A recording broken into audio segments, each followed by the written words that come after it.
नमस्कार, आप देख रहे हैं के न्यूज। मैं हूं आपके साथ सुनी चौहान। मुद्दे की बात में आपका स्वागत है। उत्तर प्रदेश पुलिस भर्ती पेपर लीक का मामले को लेकर सीएम योगी आदित्यनाथ काफी सख्त नजर आ रहे हैं। जिम्मेदार पद पर बैठे अजय कुमार तिवारी को हटाने के बाद सीएम के आदेश पर भर्ती बोर्ड के अध्यक्ष रेणुका मिश्रा को भी उनके पद से हटा दिया गया था और इसके बाद भी अब सीएम ने पूरे मामले की जांच के लिए एसटीएफ को जिम्मेदारी सौंपी है। आपको बता दें, पुलिस और एसटीएफ को केस ट्रांसफर करेगी, जिसके बाद एसटीएफ अपने स्तर से जांच करेगी। कुल मिलाकर नौजवानों के भविष्य के साथ खिलवाड़ करने वालों के खिलाफ एक्शन के मोड पर हैं और सख्त से सख्त कार्रवाई के आदेश अधिकारियों को दिए जा चुके हैं।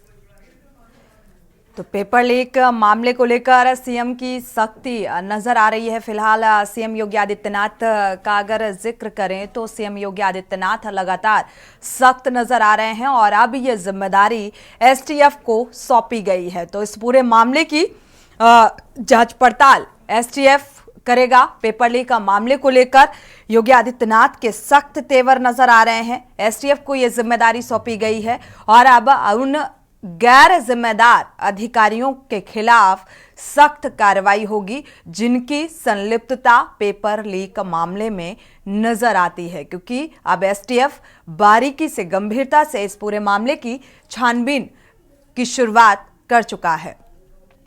तो शिवा शर्मा संवाददाता जुड़े हुए हैं लखनऊ से। शिवा, देखा जाए अब सीएम की सख्ती के बाद क्या कुछ उम्मीद नजर आ रही है? एसटीएफ को जिम्मेदारी सौंपी गई है इस पूरे मामले की।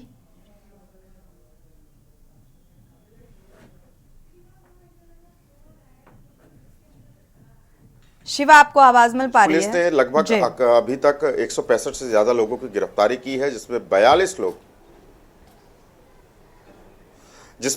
लोग एसटीएफ की टीम ने गिरफ्तार किए और ज़्यादातर लोगों को जनपद पुलिस ने गिरफ्तार किया है। तो ऐसे में ये अंदेशा लगाया जा रहा है कि जो पेपर लीक हुआ था उसमें कड़ी दर कड़ी पुलिस ने इन्वेस्टिगेशन की तहत जो चीज़ें सामने आई, उस लोगों से जुड़े उनके लोगों को गिरफ्तार करने का काम उत्तर प्रदेश पुलिस ने किया है, क्योंकि मुख्यमंत्री की सख्ती थी। और इस पूरी सख्ती के बाद में तमाम जो अफसर थे जो इस पेपर लीक के मामले से बहुत ज़्यादा वंचित थे, उनको एक सुपर मॉनिटरिंग के तहत उनको लगाया गया और ये देखा गया कि जो प्रशांत कुमार है उत्तर प्रदेश के डीजीपी, उन्होंने एक टीम गठित की और सीधे सीधे गिरफ्तारी के निर्देश दिए, क्योंकि मुख्यमंत्री ने यह भी बात कही थी कि इस मसले पर जो भी बड़े से बड़ा अधिकारी या कोई भी व्यक्ति का नाम सामने आता है तो उसमें उसकी गिरफ्तारी हो। तो ये कहा जा सकता है कि आने वाले जो 6 महीने हैं उसमें परीक्षा तो फिर से उत्तर प्रदेश सरकार की तरफ से आयोजित कराई जाएगी, लेकिन जो आरक्षी भर्ती जिसमें तकरीबन 47 लाख रजिस्ट्रेशन हुए थे, न सिर्फ उत्तर प्रदेश बल्कि अलग अलग राज्यों से लोग जो हैं उत्तर प्रदेश पुलिस का हिस्सा बनने की एक उम्मीद जगाए हुए थे, लोगों के अंदर आस थी और वो पूरा पेपर लीक हो गया। ऐसे में उत्तर प्रदेश सरकार को उस पूरे मामले पे परीक्षा रद्द करनी पड़ी। तो ये कहा जा सकता है कि अब जो गिरफ्तारी का जो दायरा है वो और बढ़ सकता है, लेकिन अभी तक वो कड़ी नहीं मिली कि कहां से पेपर लीक हुआ है। प्रिंटिंग प्रेस से पेपर लीक हुआ है या प्रिंटिंग प्रेस से छपने के बाद में जब वो पेपर स्कूल तक जाता है तो उसके बीच में पेपर लीक हुआ है, ये अभी तक जो जांच कमेटी है उसमें साफ नहीं हो पाया है। लेकिन ये जरूर उत्तर प्रदेश पुलिस के अफसरों का प्रयास है कि थोड़ी देर सही लेकिन इस पूरे मामले को गंभीरता से लिया जा रहा है और कड़ी दर कड़ी इस पूरे मामले में इन्वेस्टिगेशन की जा रही है और ये जानने की कोशिश की जा रही है कि उत्तर प्रदेश में जो कांस्टेबल पदों पे जो भर्ती होने जा रही थी उसका पेपर आखिरकार लीक कहां से हुआ है। बिल्कुल, ये तमाम ऐसी कड़ियां, लेकिन बेसिक कड़ी कौन सी थी उस तक अभी पहुंचने में कितना और वक्त लगेगा ये फिलहाल देखना होगा। शिवा, क्योंकि जैसा कि आपने भी बताया कि 47 लाख रजिस्ट्रेशन थे, एक एक पद के लिए न जाने कितने कितने अभ्यर्थियों ने देखा जाए तो आवेदन किया था और एक कड़ी मेहनत इस पल के लिए कि और फिर जब एग्जाम का समय आता है तो उससे ठीक पहले पेपर लीक हो जाता है।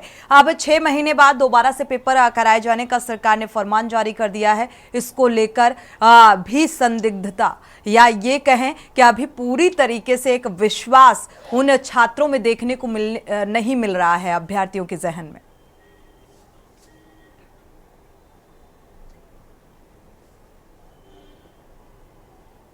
देखिए, बिल्कुल छात्र निराश हुए थे और ये सिर्फ छात्र ही नहीं, तमाम जो लोग थे उत्तर प्रदेश के अलग अलग राज्यों से आए थे।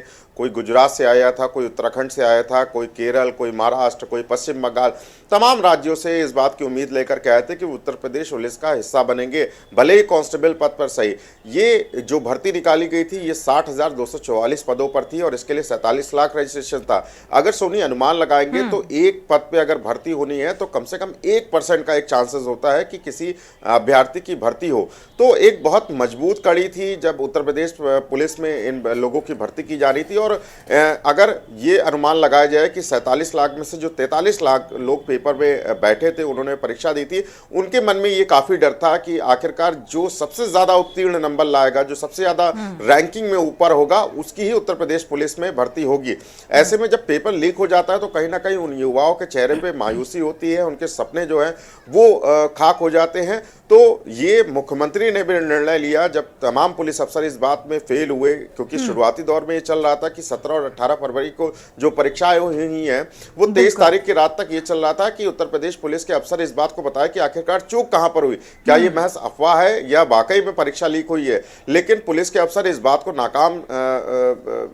को नाकाम साबित होते रहे कि उत्तर प्रदेश पुलिस की भर्ती परीक्षा लीक नहीं हुई है। उनके पास जो तथ्य सामने आए हैं, चाहे वो डेलीगेशन से मिलकर के हो, चाहे व्हाट्सएप या मोबाइल नंबर के जरिए उनके पास शिकायतें आ रही हो, उसके तहत वे पेपर लीक नहीं हुए। लेकिन मुख्यमंत्री ने जब मीडिया का संज्ञान लिया, मीडिया पे चला कि पेपर लीक हो गया है, तमाम जो अभ्यर्थी इस बात को कह रहे हैं कि उनकी जो परीक्षा आरक्षी पदों पर थी वो पूरी तरीके से सही नहीं हुई है और इसमें पेपर लीक हुआ है, तब मुख्यमंत्री नाराज होकर के उस पूरी भर्ती प्रक्रिया को कैंसिल किया और सीधे सीधे नाराजगी जताई उत्तर प्रदेश पुलिस के अफसरों पर। और इसका परिणाम कल ही हमें देखने को मिला कि जो भर्ती बोर्ड की अध्यक्ष थी, जो बिल्कुल अधिकारियों को हटाया गया, 1990 बैच की आईपीएस अफसर थी, उनको सीधे सीधे उनके पद से हटा करके उनको वेटिंग में रख दिया गया।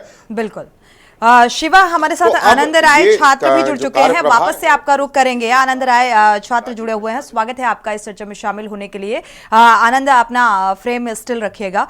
देखा जाए तो ये पुलिस भर्ती परीक्षा पेपर लीक का ये पूरा मामला और इसके बाद अब सीएम की सख्ती नजर आ रही है। 6 महीने में दोबारा से एग्जाम कराया जाएगा, परीक्षा कराई जाएगी।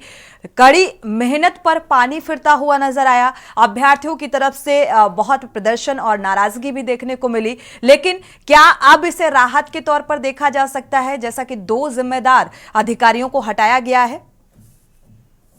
क्या कहेंगे? जी, आपको नमस्कार जी।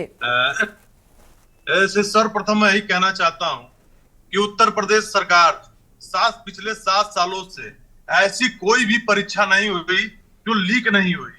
ये लीकेज सरकार है, पूरी तरीके लीकेज सरकार है, बच्चों के भविष्य से खिलवाड़ कर रहे हैं। आपको मैं बता देना चाहता हूं कि नौजवान आत्महत्या करने पर उतारू हो गया है। ये नौजवान सोच ही नहीं पा रहा उत्तर प्रदेश का कि मैं करूं तो करूं क्या। 47 लाख बच्चे, आंकड़ा बता रहा हूं, 47 लाख बच्चे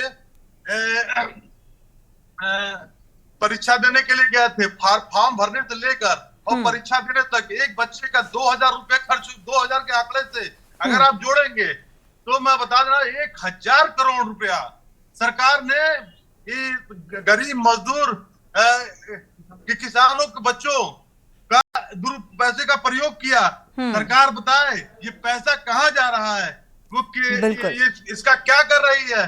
चुनाव हार कर और चुनाव जीतने के लिए ये लोग उस पैसे का दुरुपयोग कर रहे हैं। मैं सरकार से पूछना चाहता हूं, अगर सरकार नहीं चलती है तो इस्तीफा देने का काम योगी जी और माननीय मोदी जी ने भी बड़े कि हम हर 2 साल में हर साल 2 करोड़ नौकरी देंगे।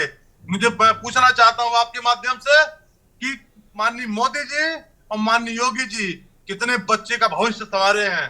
ये धोखा है, नौजवानों के साथ धोखा है। बिल्कुल। आनंद, आपकी नाराजगी जायज है जिस तरीके की प्रतिक्रिया निकलकर सामने आ रही है, और वाकई अगर प्रति अभ्यर्थी या प्रति छात्र जोड़ा जाए तो वाकई एक बड़े पैमाने पर जो ये पैसा है फॉर्म भरने में खर्च होता है, और बहुत जुगाड़ से, चाहे वो गरीब तबके का व्यक्ति हो, निचले स्तर का व्यक्ति हो, हर किसी का सपना होता है कि हम एक अच्छे लेवल पर जाएं और स्टडी करना होता है, तैयारी करनी होती है और पुलिस भर्ती परीक्षा परीक्षा में देखा जाए तो पूरा पार्टिसिपेशन होता है, लेकिन जब पानी फिर जाता है, पेपर लीक का मामला सामने आता है, तो वाकई सपने जो हैं वो चकनाचूर हो जाते हैं। ये आपकी नाराजगी जायज है। शिवा का रुख कर लेते हैं, वापस लौटते हैं, आनंद आपका रुख करेंगे। शिवा, ये सीधा सीधा अभ्यर्थियों की नाराजगी और सीधा सीधा निशाने पर सरकार, क्या कुछ साइड इफेक्ट आगामी लोकसभा चुनाव में देखने को मिल सकते हैं?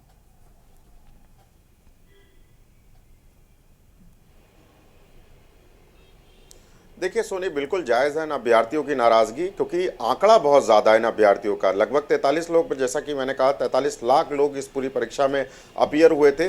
ज़्यादातर जो हिस्सा है वो उत्तर प्रदेश का है। पिछले दिनों जब अखिलेश यादव ने प्रेस कॉन्फ्रेंस करी थी समाजवादी पार्टी कार्यालय में, तो उन्होंने कहा था कि पेपर लीक मामले में लगभग 2.25 लाख जो है वो उत्तर प्रदेश सरकार का वोट कटेगा और सीधे सीधे युवा ही ये वोट काटेंगे, क्योंकि उनकी सीधी सीधी मेहनत जाया हुई है, उनका जो पैसा था वो जाया हुआ है, उनका जो सपना था वो जाया हुआ है। तो ऐसे में उत्तर प्रदेश सरकार को इसका भी खामियाजा उठाना पड़ेगा। लेकिन मुख्यमंत्री लगातार अपने एक सोशल मीडिया प्लेटफॉर्म से कह रहे हैं, जहां तमाम उनके कार्यक्रम होते हैं, वो युवाओं के बारे में जब बात करते हैं तो सीधे सीधे सख्त हो जाते हैं उन अफसरों के खिलाफ, सॉल्वर गिरोह के गैंग के लोगों के खिलाफ, और सीधा सीधा उत्तर प्रदेश पुलिस को एक मैसेज देते हैं कि इस पूरे मामले में कोई भी बचना नहीं चाहिए। क्योंकि हमेशा से देखा गया कि उत्तर प्रदेश पुलिस पे जब कोई भी कॉम्पिटिटिव एग्जाम्स होते हैं, कोई भी परीक्षाएं होती है, तो उसमें सॉल्वर गैंग जो है वो हावी हो जाता है। इन सभी सॉल्वर गैंग के गिरोह को पकड़ने के लिए उत्तर प्रदेश की पुलिस के पास एक एसटीएफ की टीम है जो इस पर काम करती है, जो इंडिपेंडेंट है, ऐसे अपराध के ऊपर और अपराधियों के ऊपर काम करने का काम करती है, जो लंबे समय से तैयार रहते हैं ऐसे एग्जाम पर सेंधमारी करने के लिए। लेकिन यूपी एसटीएफ भी एक बड़ी एजेंसी है और वो भी इस बड़ी भर्ती परीक्षा को सफल होने से एक कहा जा सकता है एक बार नाकाम साबित हुई है और सॉल्वर गिरोह उस पर हावी हो गए हैं। तो अब सीधे सीधे उस पुलिस का ठिकरा जो है वो पुलिस पे ही नहीं, उनकी सीधे सीधे सरकार पे जाता है और ये नाराजगी अभ्यर्थियों की दिखाई पड़ रही है। फिर से बार बार यही बात कही जा रही सोनी, क्योंकि ये जो अभ्यर्थी हैं वो एक सपना सजो करके आते हैं और कोई भी उत्तर प्रदेश सरकार में, चाहे पुलिस की भर्ती हो, चाहे किसी सरकारी नौकरी का जो पद है उनके लिए खाली पड़ा हो, उसकी परीक्षा ठीक है। शिवा, आप हमारे साथ बने रहिए, वापस लौटते हैं मुद्दे की बात में। इसी बीच एक बड़ी खबर सामने आ रही है कानपुर से, दर्शकों को इस खबर से रूबरू करा दे। बड़ी खबर, कानपुर से सपा विधायक इरफान सोलंकी पर आरोप तय हुए हैं। इस वक्त की बड़ी और अहम खबर सामने आ रही है। फर्जी आधार कार्ड से यात्रा करने के मामले में ये आरोप तय हुए हैं। इरफान सोलंकी समेत 7 आरोपियों पर आरोप तय। तो आगजनी मामले में एफआईआर के बाद हवाई यात्रा की गई। फर्जी आधार कार्ड को लेकर ये आरोप तय किए गए। तो लगातार सपा विधायक इरफान सोलंकी की जो मुश्किलें हैं वो कम होने का नाम नहीं ले रही हैं। फर्जी आधार कार्ड मामले में ये आरोप तय हुए हैं और करीब 7 लोग हैं, 7 आरोपियों पर ये आरोप लगा है। तो हवाई यात्रा, आगजनी मामले में एफआईआर के बाद बड़ी और अहम खबर सामने आ रही है कानपुर से।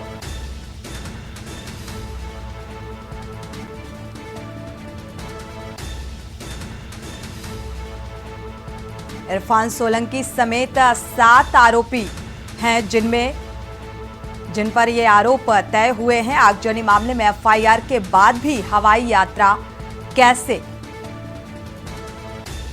ये अहम सवाल। कानपुर से बड़ी खबर सामने आ ब्रेक से वापस आ रहे हैं, मुद्दे की बात में आगे बात करेंगे। इसी बीच बड़ी खबर जौनपुर से सामने आ रही है। बाहुबली सांसद धनंजय सिंह पर कसा शिकंजा। तो उत्तर प्रदेश के जौनपुर में के पूर्व सांसद धनंजय सिंह को बुधवार को यानी कि आज सजा का ऐलान होगा। आज कोर्ट में सजा सुनाई जाएगी। तो अपहरण और रंगदारी मामले में दोषी करार दिया गया था कल। 4 साल पुराने मामले में कोर्ट का यह फैसला निकलकर सामने आया। आज सजा का ऐलान होगा। जौनपुर के पूर्व सांसद धनंजय सिंह और सहयोगी संतोष विक्रम को अपहरण रंगदारी मामले में सत्र न्यायाधीश शरद त्रिपाठी ने दोषी करार दिया और आज सजा का ऐलान होगा। 4 साल पुराने अपहरण और रंगदारी के मामले में सजा का ऐलान। पूर्व सांसद धनंजय सिंह को एसटीपी के परियोजना प्रबंधक को धमकाने, अपहरण करने के मामले में दोषी करार दिया गया। पुलिस ने पूर्व सांसद को गिरफ्तार कर जेल भेज दिया है। आज सजा का ऐलान होगा।